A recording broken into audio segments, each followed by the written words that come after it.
All right, let's take a look. Meat reduction. How much can digital media and mass media help? Should the animal advocacy movement change the amount of resources invested in digital media and mass media campaigns that aim to reduce people's consumption of meat and/or animal products? The animal advocacy movement regularly invests resources into campaigns that aim to reduce people's consumption of meat and/or animal products. Many of these campaigns are conducted using digital media, e.g. social media ads, and/or mass media, e.g. radio, TV, newspapers. In this report, we summarize the evidence on these campaigns.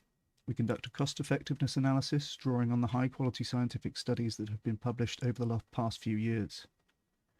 This report builds on previous analyses of meat reduction campaigns, which have been published by various researchers over the past decade. Our cost-effectiveness analysis focuses on what additional funding could achieve on the margin, ignoring fixed costs that are already being paid by existing animal advocacy organisations.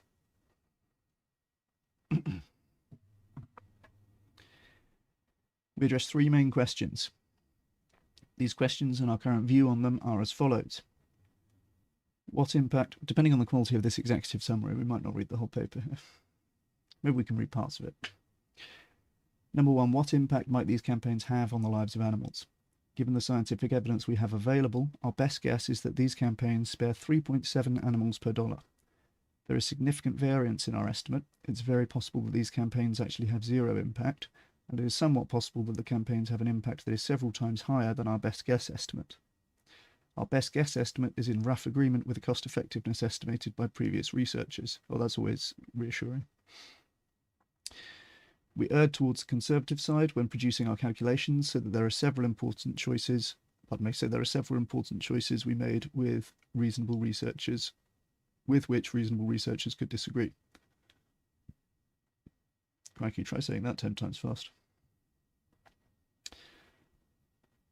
Should the animal advocacy movement change the amount of resources invested in these campaigns? Based on our calculations, this campaign does not appear supremely cost-effective. On the other hand, the absolute impact of this campaign, 3.7 animals per dollar, is quite reasonable, and the evidence base supporting this campaign is quite strong. That seems quite reasonable, seems like an understatement. I mean, I can never believe the value for money when we talk about effective animal campaigning stuff. 3.7 animals per dollar. $1. There's nothing. That's how. Why do I spend any of my dollars on anything else? This is such fantastic value. And this is talking about diet change advocacy, by the way. So this is not like a welfarist approach. This is talking about digital and mass media for meat reduction. It's made 3.7 animals per dollar. That's unbelievably good value, is it not? Number three, could mass media campaigns in developing countries be a particularly impactful opportunity for these campaigns? Oh, that's an interesting one. We believe that radio and mass media campaigns in developing countries can justifiably form part of the movement's overall portfolio of outreach campaigns for meat reduction. However, we do not think it would be justified to put a disproportionately high amount of the movement's resources into radio campaigns in developing countries. Yeah, I've seen evidence before on radio campaigns in developing countries being a good method for behaviour change. I don't think it was on meat reduction. Could we create a win-win by jointly funding meat reduction campaigns with climate-motivated funders? We find that climate funders, at least the funders strictly interested in climate and motivated primarily by cost effectiveness, would not be keen to put large amounts of resources towards meat reduction campaigns, even as a joint initiative. Oh, well, that's not good news. The reason is that meat reduction campaigns appear to be a less cost-effective way to reduce greenhouse gas emissions than other options available to the climate movement.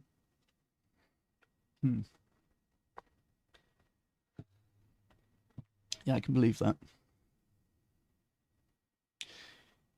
Even if there are large amounts of carbon savings available from dietary change, it could still be the case that dietary change is very difficult to achieve to the extent that, you know, funding something else like electric cars or whatever it may be becomes better value from a climate perspective. I can believe that's the case. Our conclusions are based on our cost-effectiveness analysis, in which we calculated the expected number of fewer animals farmed per dollar spent on advertising, animals per USD. We calculated this for each of 4 scenarios. We also produced rough upper and lower bounds to accompany our point estimates. The results are as follows. Best guess. This is our main scenario. And we think this scenario is the most likely of our 4 scenarios, about 45% likelihood. Under this scenario, we estimate that meat reduction outreach campaigns spare 3.7 animals per dollar. And there's a confidence interval of negative 0.7 to 8.7. So there is still a chance that such campaigns have a negative impact on the number of animals, somewhat paradoxically. Optimistic but still plausible. This scenario optimistically assumes that meat reduction advertisements are slightly more frequent than in our best guess estimate at convincing people to reduce their meat intake. We think this scenario is plausible but somewhat unlikely, about 10%. Let's read that again. Scenario optimistically assumes that meat reduction advertisements are slightly more frequent than on our best. Okay. Frequent's a bit of a word to use there, but okay, more frequently convince people to reduce their meat intake. We think this scenario is plausible but somewhat unlikely, 10%. Under this scenario, we estimate that meat reduction outreach campaigns spend 9.1 animals per USD, with an uncertainty interval of 5.3 to 13.6. Okay, so they have a graph later on which shows the sort of relative likelihood of different numbers of animals saved. We'll have a look at that in a moment. So third of the 4 scenarios, optimistic and cheap and long-lasting, but still plausible. This scenario assumes a longer duration of diet change and a cheaper cost per engagement. We think this scenario is plausible but unlikely, 5%. Under this scenario, we estimate that meat reduction outreach campaigns spare 84.8 animals per USD, with an uncertainty interval from confidence interval from 50.1 to 127.3. So that's a lot. This is only 5% likelihood, and then we got 10% likelihood for 9.1. Again, the most likely scenario is saving 3.7 animals to the dollar. I mean, this is near the optimistic one is nearly 1 cent per animal saved. This is disgustingly cheap, isn't it? I mean, come on. It's way cheaper to spare animals than it is to kill them. Number 4, pessimistic but still plausible. This scenario simply assumes that the effect of the intervention is 0. As Mathra et al. Argue, many of the diet change experiments are subject to various weaknesses, e.g. desirability biases. This means that a true effect of 0 remains a real possibility. We think this scenario is somewhat likely, 40%. Under this scenario, we estimate the meat reduction campaigns spare 0 animals per dollar. I think 40% is a little harsh for that. I'll be interested to see how they got there. That also, okay, I was thinking one of these was going to be some sort of backfire scenario. The uncertainty interval here does include negative numbers, which implies that there is some chance that more animals could be killed as a result. That would seem very unintuitive, and presumably the chance of that is pretty low. Overall, our best guess is that meat reduction outreach campaigns spare roughly 3.7 animals per dollar, but there is a really good chance, our gut feel says a 40% chance, that these campaigns have 0 impact. Okay, that's an interesting method. And there's a small chance, our gut feel says it's about 15% chance, that the impact is several times larger than our best guess. About 90% of this benefit comes from chickens and farmed fish. If you assume a typical lifespan of 6 weeks for chickens and perhaps a bit longer for farmed fish, our best guess estimate would correspond to roughly 5 animal months spared per dollar.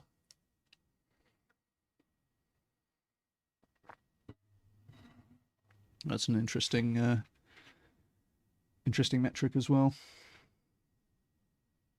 Animal months. Yeah, makes sense. Our best guess estimate suggests that meat reduction campaigns are somewhat less effective, about 1/6 as effective, as what previous cost-effectiveness analyses have concluded. That's interesting. Okay, it said earlier on that they had similar results to previous estimates, didn't it? We'll have a look at the previous ones. Our analysis draws on stronger evidence base than some previous analyses. We also make some assumptions and choices that tend to err on the conservative side, so reasonable people could conclude that the point estimate should be higher than we have concluded. We emphasise that there is plenty of variance across our four scenarios that capture the possibility for a more optimistic view. Based on this analysis, we do not think there is much reason for the animal advocacy movement to invest a substantially higher amount of resources into these campaigns. Okay, that's a surprising conclusion. I guess they're saying that they found it to be less cost-effective than previous analyses. But as far as I can tell, this is pretty much on par with the number of animals per dollar that we expect from the leading ACE charities at this point. So it's kind of a surprising conclusion that they say there's not a reason to invest more resources. Again, I think this is fantastic value for money, right? 3.7 animals per dollar.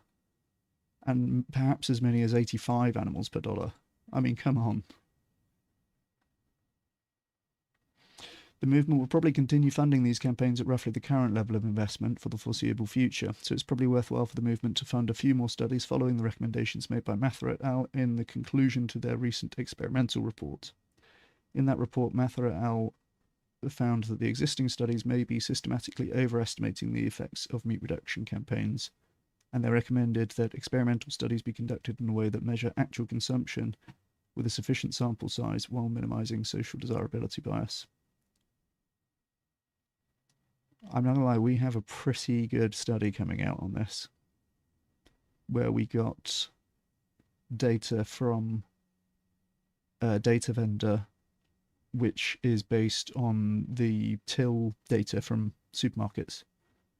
And we ran social media ads in some parts of the country, which showed pigs, factory farmed pigs, and was encouraging people to reduce their pork consumption.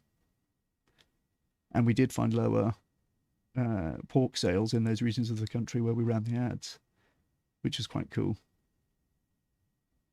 That's under review at the moment, that paper. Yeah, I'll share this article in the chat.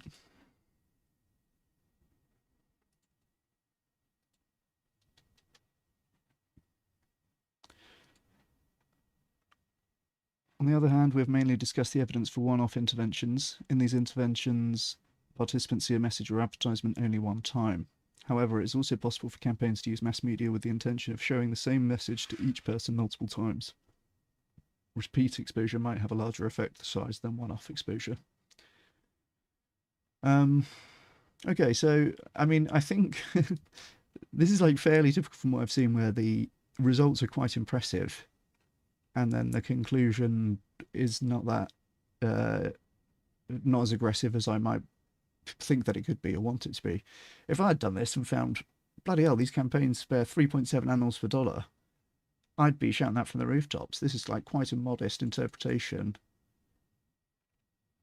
I feel like they're underselling it, right? So we want to have a look at some of the previous ones, right? Comparison to previous cost effectiveness estimates. Where possible, how long is this section? Quite long.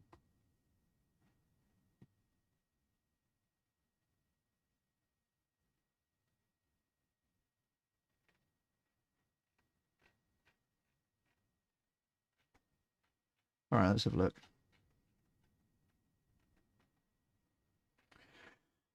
Where possible, we did our best to double-check our inputs and outputs against previous estimates of the cost-effectiveness of outreach on meat consumption. Again, these are not really independent, as many of these analyses were based on the results of studies that also form part of our evidence base. However, this can help us see whether our cost-effectiveness estimate is within the same ballpark as what has been calculated previously, or whether we came to a different conclusion. We find agreement between our estimate and previous estimates for the key output, the overall estimate of the number of animals helped per dollar spent on the intervention. Our overall point estimate of 3.7 animals helped per dollar is very similar to the magnitude of estimates that have been produced previously. Corresponding estimate from animal charity evaluators was between 3 and 10 animals per dollar. From animal charity evaluators again was 3.4 animals per dollar.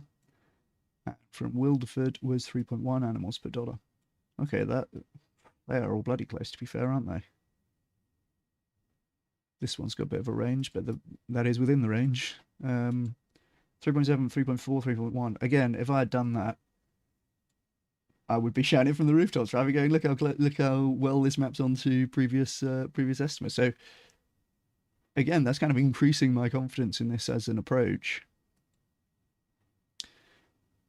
Likewise, our estimate corresponds to 166 animal days per dollar compared to the 120 animals days per dollar calculated by Tomasic. This means that we think our outreach for meat reduction is roughly as good as people who have analysed this campaign previously do. Nice. This all seems like good news. We find... Oh, I should probably change this to stream title, eh?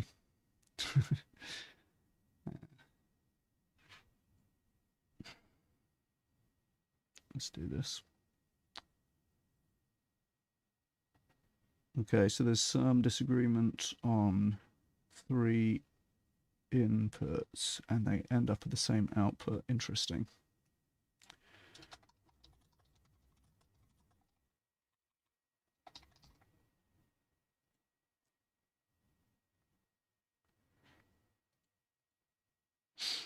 Nice. Okay, let's have a look. We find disagreements between our estimate and previous estimates for 3 inputs. Cost per engagement. The only estimate in the table below. Yeah, I think that's going to be one of the things they talk about, Samuel. I can imagine that when a campaign is fresh in someone's mind, there might be a short period where change occurs, but how does it impact in the long term? Yeah. Duration of diet change, point 2.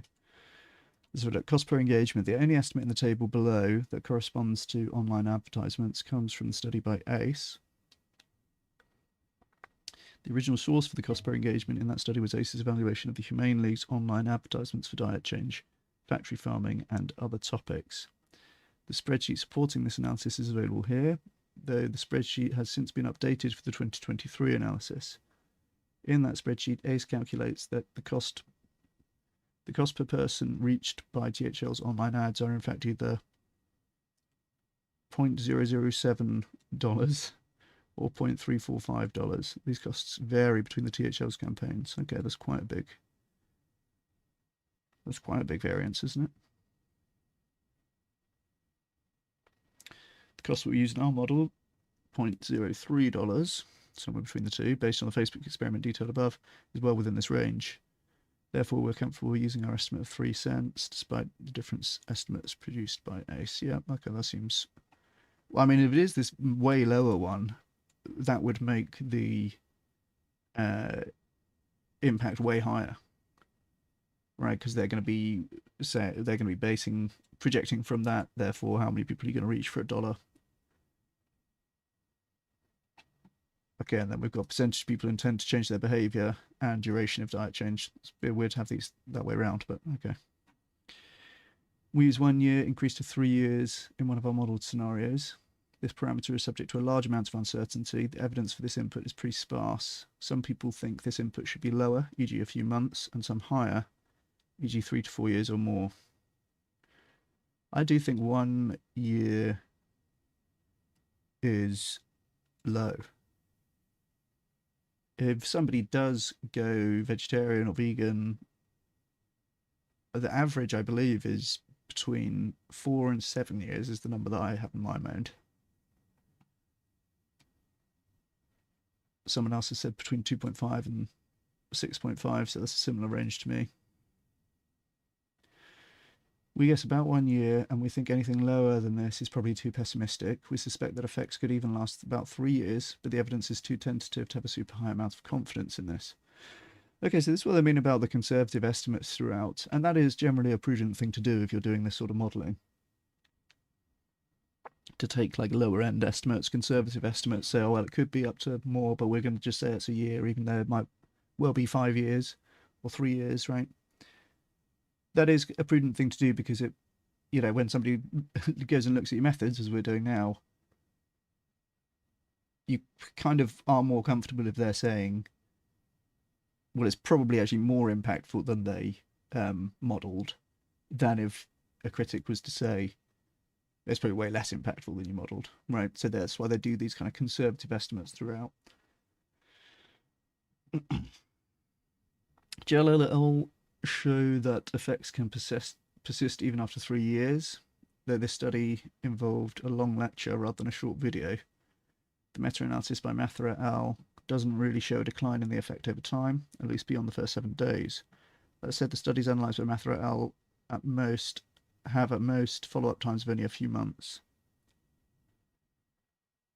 Similarly, the meta-analysis by Chang et al. Found no statistically significant effect of the follow-up time on the effect size. Okay, so that's saying that the whatever effect exists probably does last.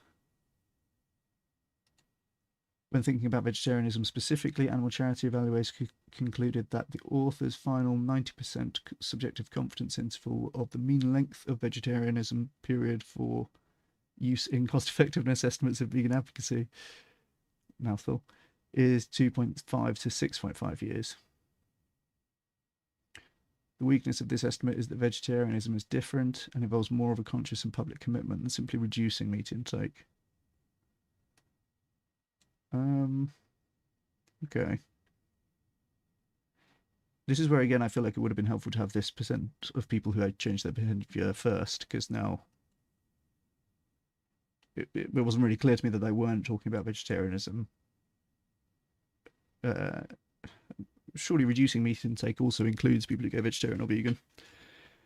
Let's have a look. Percent of people who change their behaviour in response to the intervention. In our model, we find that the intervention causes about 4.5% of people who engage with the intervention, e.g. people who click on the ad, to change their behaviour.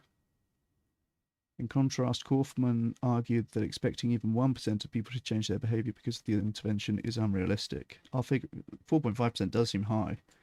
1 in 20 people who click on your ad are gonna change their behaviour. Although maybe clicking on the ad is already kind of a high bar. That's not 4.5% of everyone who sees it. It's only the people who click on it, which presumably you're interested to some extent already. Our figure of 4.5% is derived from applying our risk ratio of 1.09 to a baseline probability of 50%. This is explained in detail above. Okay, that must be one of the parts we skipped. The divergence in opinion here could arise from the fact that Kaufman was referring to 1% of people who are handed a leaflet. Well, we're talking about 4.5% of people who click on an ad, yeah. On the other hand, online ads can be less impactful than average when compared to all of the different interventions in the meta-analysis, many of which were quite involved, e.g. university lectures. The intervention causes 4.5 people engage with the intervention. Okay, I guess that kind of could mean different things depending on what the intervention is, right? Somebody who either sat in the lecture as engaged with the intervention, or in the case of an online ad, clicked on the ad as opposed to just viewing the ad. Right, last little point here, and then they'd have a big table of other ones. Chance of the intervention causing an increase rather than decrease in the consumption of meat and animal products. Animal charity evaluators argued that advocating for people to reduce their meat intake has a decent chance of increasing chicken consumption.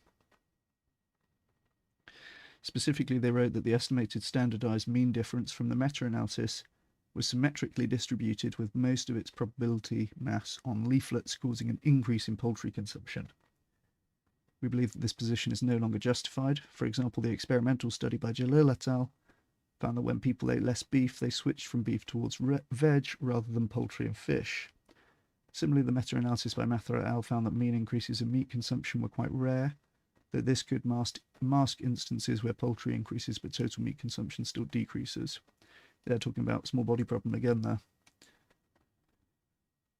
But they're saying that it's likely not the case. Based on this study, people didn't switch to poultry and fish, which would be bad, because it would be more animals being killed for the same amount of meat. But actually, they just switched to plant foods, which is good. Yeah, and this study, I think they phrase it as evidence of backfire effects is rare. So a lot of people worry that there could be some sort of backfire effect where, you know, this is the idea of like the people who are going to go and eat more meat now because the vegans upset them, right? Unsurprisingly, that's kind of rare that that actually happens. People like that are eating as much meat as they want to. They are not going to force themselves to eat more meat than they really want to, just to upset us. Um, as much as they might promise that they will. Okay, I don't think we need to look at this whole table, but the main interesting part here then was just the extent of the convergence with the other estimates, right? They've estimated that these kind of campaigns save 3.7 animals per dollar. Another estimates estimated between 3 and 10 animals per dollar. Another one 3.4 animals per dollar. Another one 3.1 animals per dollar. So really quite a clustered set of, you know, darts thrown at the board there. And again, 3.7 animals per dollar. $1 is, that can't get you anything now. But it can save nearly 4 animals. So these were almost on the level of the kind of estimates that we see from the supply side animal charity evaluators interventions, to be fair. Which is kind of surprising, to me at least. Oh, this is the graph of the different scenarios.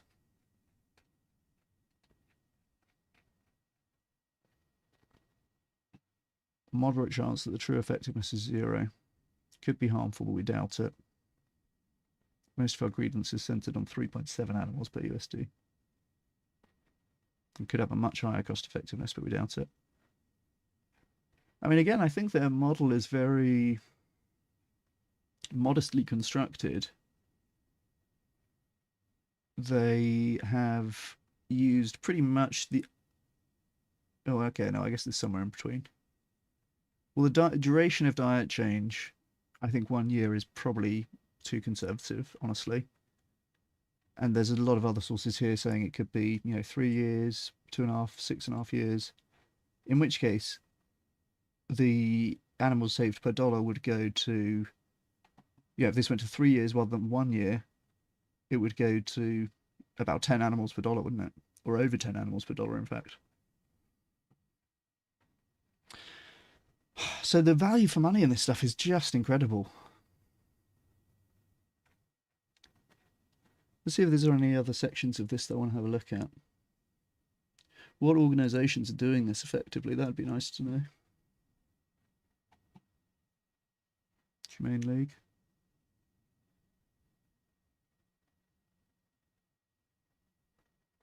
Let's have a look at the case study.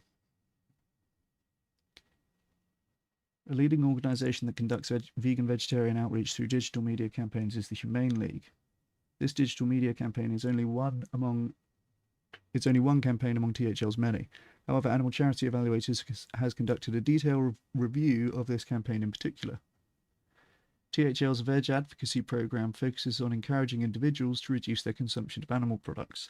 They're primarily focused on using online ads to engage individuals who might be responsive to animal advocacy messaging and then provide them with animal advocacy literature. After accounting for their budget, they do appear to have achieved a lot of reach with this program. Over an 18-month period, THL spent just over $1 million USD on its digital vegan vegetarian outreach campaign. During this period, the digital media campaign reached over 30 million people on social media and resulted in 1.3 million downloads of vegan vegetarian literature. Wow, okay, that's a good metric. So this is people who cared enough to not only click onto the ads, but also then download, you know, the Go Vegan PDF guide or whatever it was. This would indicate that reaching one person costs about 3 cents, or that getting one person to download literature costs about 80 cents. Now, of course, a lot of those people who download the literature might subsequently never open the file or engage with it, right? But it's certainly a sign of intent. This is always a challenge in these kind of studies because it's more difficult than you think to observe people's food choices. Like getting the kind of supermarket sales data that we got for the recent... Oh, hey, Jeremy. Nice to see you. Yeah, take care. the supermarket data that we got for the social media study that I was talking about is very expensive to get. I think that cost about 15 grand, that spreadsheet. Yeah, most expensive spreadsheet ever bought. But yeah, that data is valuable, and of course, big companies can use it to evaluate their marketing campaigns and stuff like that. Um, we did quite a cool study where we incentivized people to take part by giving them a voucher, which could be redeemed at a cafe, and they could redeem it for either a meat or a plant-based sandwich. And I think we had like cereal codes on them or something like that. And then based on that, we knew some of the cereal codes corresponded to having been in a presentation about plant-based foods, and some of them were, a control presentation. And we found quite a few. We found actually a big jump in the number of people choosing the plant-based sandwich when they had been in the intervention group compared to the control. So that was quite a cool, creative way of trying to get at like actual food consumption data. Which is another one which involved observation of residential waste containers, also known as bin diving, to see how many plant-based or dairy milk containers people had been throwing out. That was an interesting one.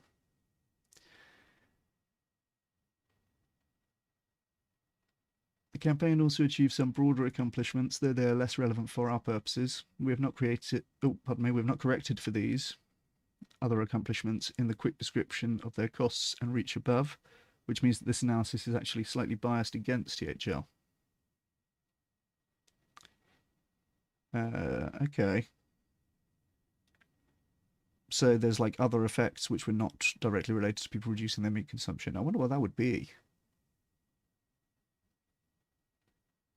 Social media ads about trying to get people to download vegetarian and vegan literature.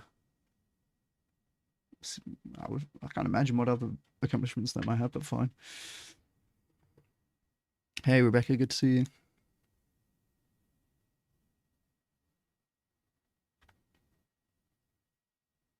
Yeah, for sure, Rebecca. No, they'll be doing like paid ad campaigns aimed at non-vegans. And actually, social media advertising is very good to target you very specifically. Your favorite social media platform probably knows that you're vegan or whether you're vegan. And so when you're running these campaigns, you can pretty much leave out vegans quite precisely, depending on the platform.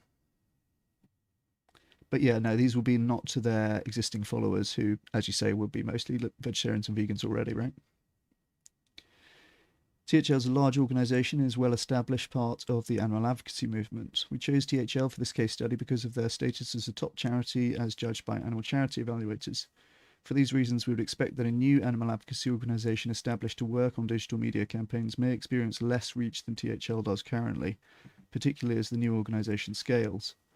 Nevertheless, if we assume that reaching people on social media does cause people to eat less meat, then the case of THL shows that investing in digital media may be a cheap way to have a large impact on the lives of animals. Yeah, I mean, I can't help feeling they've undersold this review overall. Their main estimate is for saving 3.7 animals per dollar, and it could be much higher, like almost 1 animal per cent in their most optimistic scenario. But in any case, their main scenario is pretty on par with the number of animals that we expect to save on the sort of supply side interventions that we're often doing with the ACE campaigns, with the ACE charities. So THL could be one to fund then. They have this paragraph here at the end of this section saying basically they would assume that THL does this better than, some other new organization could do it.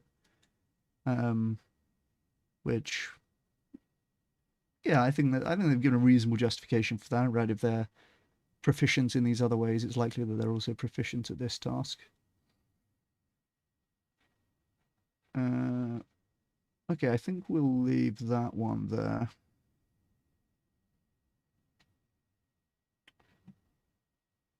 And